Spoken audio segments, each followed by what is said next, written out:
সংসদ প্লাজায় মন্ত্রিসভার শপথ মঙ্গলবার বিকাল 4টায়। ওই একই দিন সকাল 10টায় নবনির্বাচিত এমপিদের শপথ। সংসদ ভবনের ভেতরে শপথ আর বাইরে হচ্ছে মন্ত্রিসভার শপথ।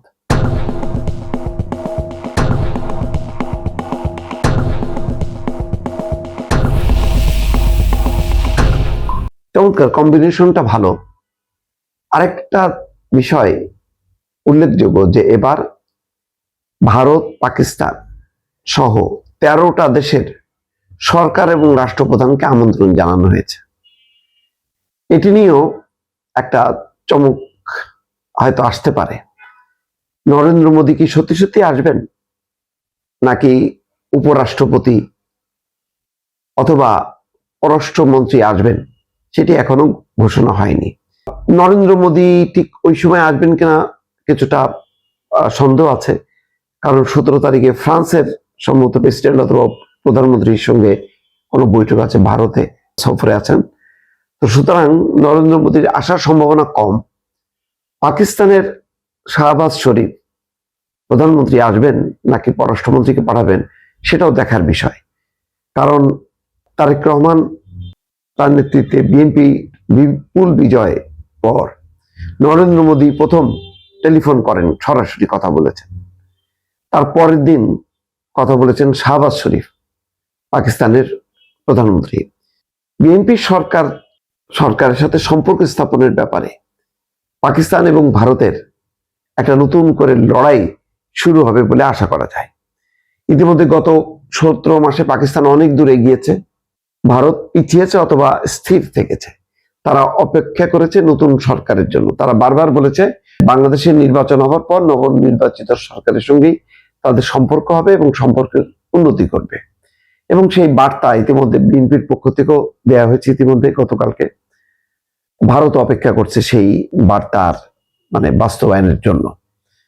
এই কম্বিনেশনে গত 17 মাসের যে কূটনীতির আমরা চেহারা দেখলাম, এবার কিন্তু পাল্টে যাবে।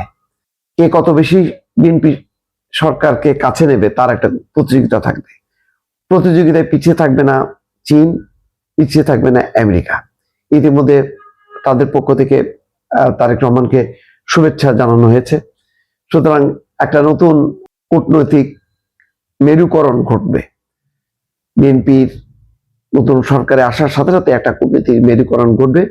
তার লক্ষণ কিন্তু দেখা যাচ্ছে যে নরেন্দ্র মোদী বেশ ঘটা করে আগেই টেলিফোন করে বসছেন, যেটা শাহবাজ শরীফ তারপরে টের পেয়ে হয়তো দেখলেন যে তিনি পিছিয়ে যাচ্ছেন, তিনিও ফোন করেছেন।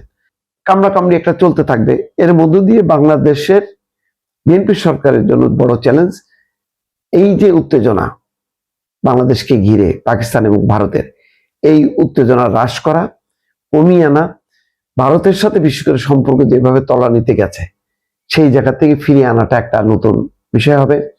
আবার অপোজিশন, নিন্দুকরা, যেমন দেখলাম একজন বলেছেন যে মোদীকে কেন আমন্ত্রণ জানানো হবে, তিনি ইচ্ছা করলে স্বপ্রণোদিত হয়ে আসতে পারেন, অর্থাৎ দিল্লির দাসত্ব করা যাবে না, এই ধরনের।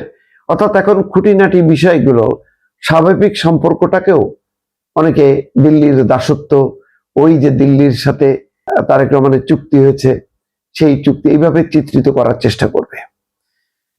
বিরোধী দল বসে থাকবে না। ইতিমধ্যে তারা 11 দলীয় জোট, যেটা নাহিদ ইসলাম বলছিল যে তারা এটা শুধু নির্বাচনী জোট, নির্বাচনের পর তারা আলাদা হয়ে যাবে, কিন্তু এখন আর আলাদা হবার সুযোগ সম্ভবত কম। এই কারণে যে এনসিপি এখন তার অস্তিত্ব রক্ষা করার জন্য সে এখন ভর করবে জামাতের উপর। জামাতও তার শক্তি বাড়ানোর জন্য এনসিপিকে আঁকড়ে ধরে রাখবে।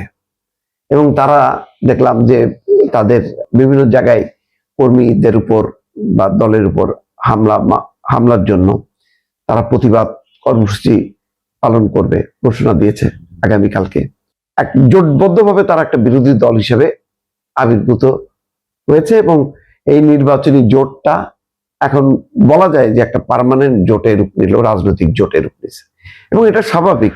আমার যেটা ধারণা ছিল যে এইটার একটা শুধু নির্বাচনী জোট, এটা আমার কাছে মনে হচ্ছে না। কারণ জামাত শুধু একা একা ফ্রন্টে নিজে খেলে না, তার অনেকগুলো রাজনৈতিক উইং, শাখা পোশাখা, নামে বেনামে সেগুলো কিন্তু আছে।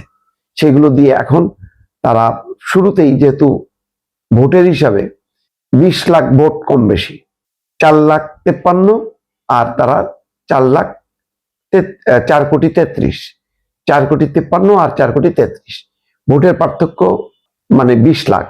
আসনের পার্থক্য যদিও ব্যাপক, কিন্তু এই যে সমর্থন, এই যে ভোট, এটাকে জামাত ইসলাম জনসমর্থন হিসেবে তার প্রতি কাজে লাগানোর চেষ্টা করবে রাজনৈতিকভাবে। সুতরাং বিএনপিকে যে শুরু থেকেই তারা চেপে ধরবে, মানে আক্রমণাত্মক ভাবে খেলবে, মানে ডিফেন্সিভে না অফেন্সিভে খেলবে, এটা পরিষ্কার। এখন বিএনপির কি স্ট্র্যাটেজি হবে সেটা দেখার বিষয়। বিএনপি তার নিজের শক্তি কতটা সংহত করতে পারবে সেটাও দেখার বিষয়। বিভিন্ন জায়গায় বিএনপির এবং বিএনপির বিদ্রোহীদের লড়াই চলছে, কারণ বিএনপির প্রায় 69টা বিদ্রোহী প্রার্থী ছিল। অনেক জায়গা থেকে খবর আসছে যে বিজয়ী প্রার্থী পরাজিত বিএনপির বিদ্রোহী প্রার্থী কর্মী সমর্থকদের উপর হামলা করছে, উল্টা ভাবেও হচ্ছে কোনো কোনো জায়গায়।